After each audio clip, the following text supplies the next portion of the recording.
can all pass, dribble, and shoot, you can play random. When you have 2 or 3, you can't. You got to have 5. It's kind of like you have 5 3-point shooters. You know what you would do? Shoot a lot of threes. And so I even said it after the game. You know, we played random the whole second half. Ran 2 or 3 things. Everything else was random. And random is we are spacing the court and we're playing off of one another. That's random basketball. So spacing wide, there's actions that'll happen, 3 guys together, 2 guys together. So defensive effort tonight seemed really solid. Obviously, Reed, though, played really well, too. What did you like about his ability to disrupt New Mexico State? He and Rob, I mean, DJ played good defense, too. He just wasn't as disruptive. Reed and Robert both. You have 2 guards. You have 3 that can guard the ball. That's a really good sign. Because if you can't guard the ball, you can't play. You can't. Your defense is done before you start. We guarded the ball pretty good, but those 2 are really disruptive. Reed played great, did good stuff. Robert played. Robert has 2 or 3, like, what in the world, but as long as it's not 5 or 6. If it's 5 or 6, I'm going to have to take him out. I told him I'm fine with 1 or 2 because he can't help himself. But I'll tell you that he creates space for himself and his teammates as good as anybody I've coached. All 3 of those guys, especially Reed and Rob, it seemed like really pressured the ball on the ball, reaching in a lot. What gives you the confidence to let them do that without fouling? Because we got 7-footers on the way who will be in the lane, and if you try to beat us on a dribble, we'll have a big guy in there.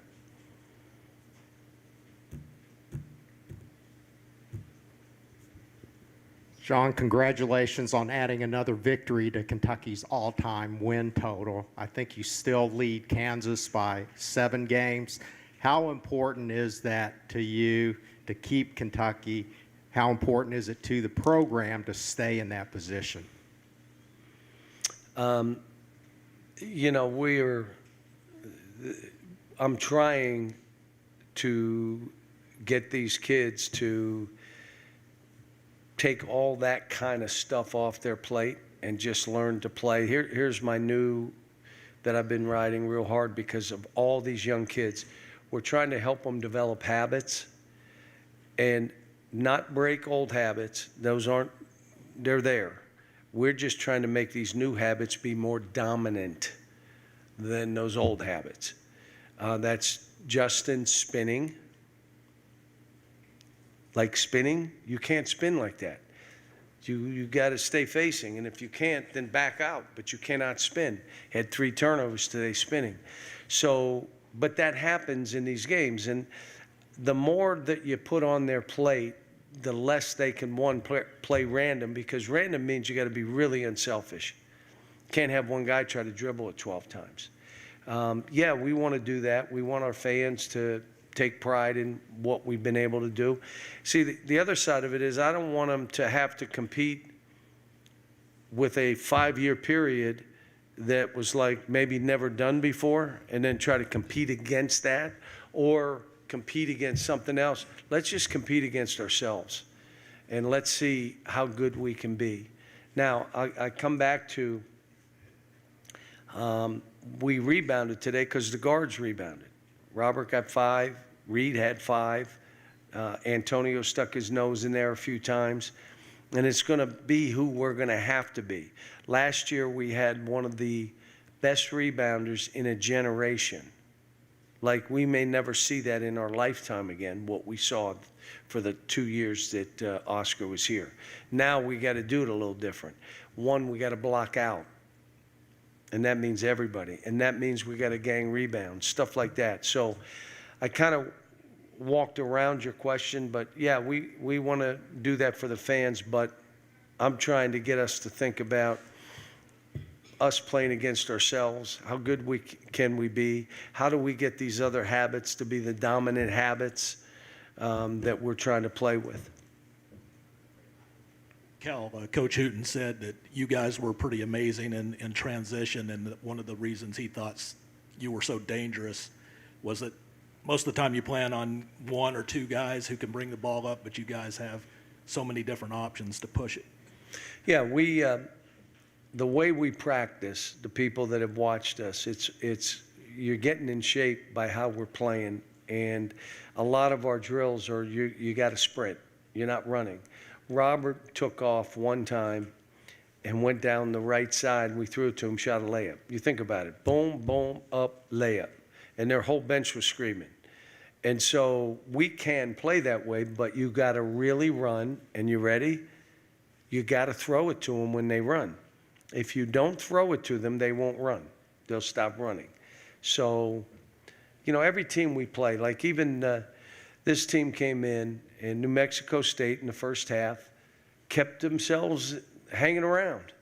It's everybody we play. They make shots, they do things, they come in excited. We just got to keep the pressure on and then create a gap at some point. And I thought we did that. But I thought we did it with the guard disrupting their offense. The guards, Reed, Robert, even DJ. DJ did a good job in the pick and roll defense. But Rob was kind of blowing things up. You know what I'm saying? Jumping high side. And then Reed was just, Reed's may have the best hands of anybody I've coached. I mean, his feel to get blocking balls, and he was really good today. Really good. John, speaking of those 7-footers coming, any updates on those guys? I don't have anything. Adu has he had a headache, so it'll be a day-to-day thing with him. And now, going through the process with Z, but he was sick 4 days. This kid lost 10 pounds. Are you kidding me? I mean, I'm saying you got buzzard luck, kid.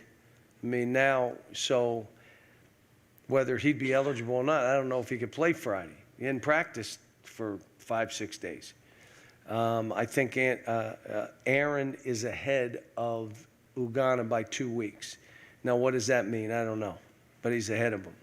He's jumping and doing stuff. He's still probably a week, 2 weeks away from trying to, practice and be with us. John, with all the new guys you have, was there a point earlier in the year where you said we will be a random team next year and you went out and recruited to that? No, I recruit the best players we can get, and then we figure out how we're going to play. And this is a crazy one. There's not one way to do this. So you got to do it this way. There's not one way. You look at your team and you say, what's the best way for them to play?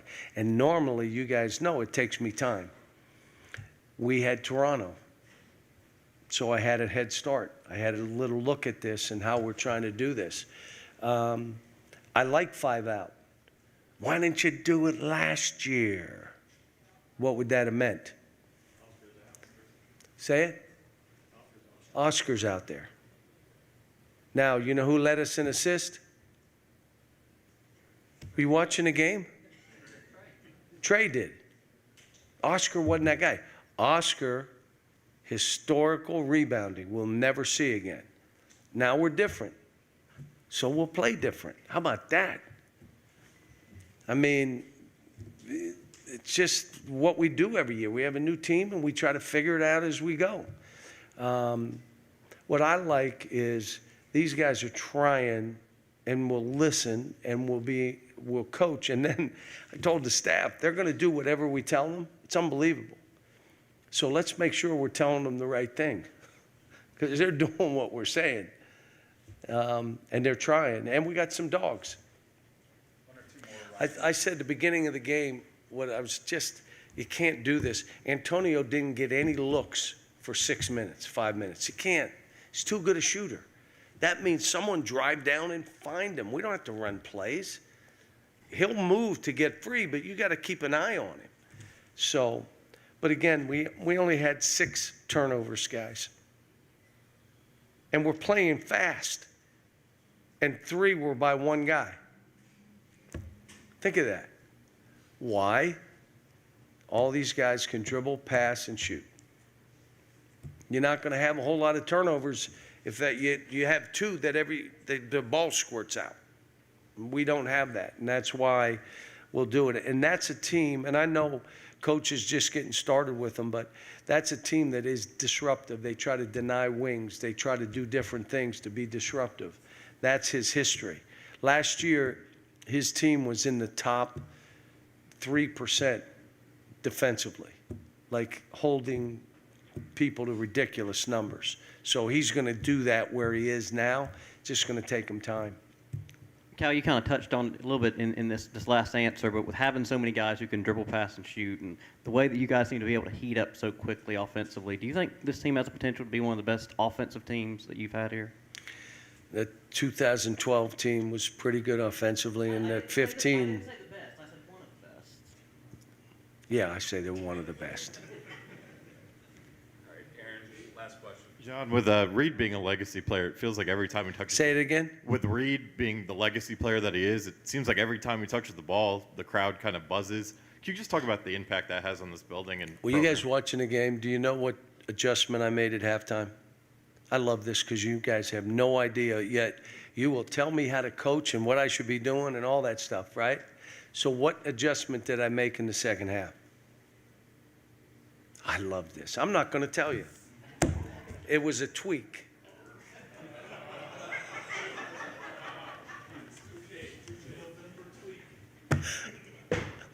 I'm not going to tell you. That's too bad. Look at the tape. You'll figure it out. Thanks, Coach. I got to go do this radio out here, so sorry. Have a nice day.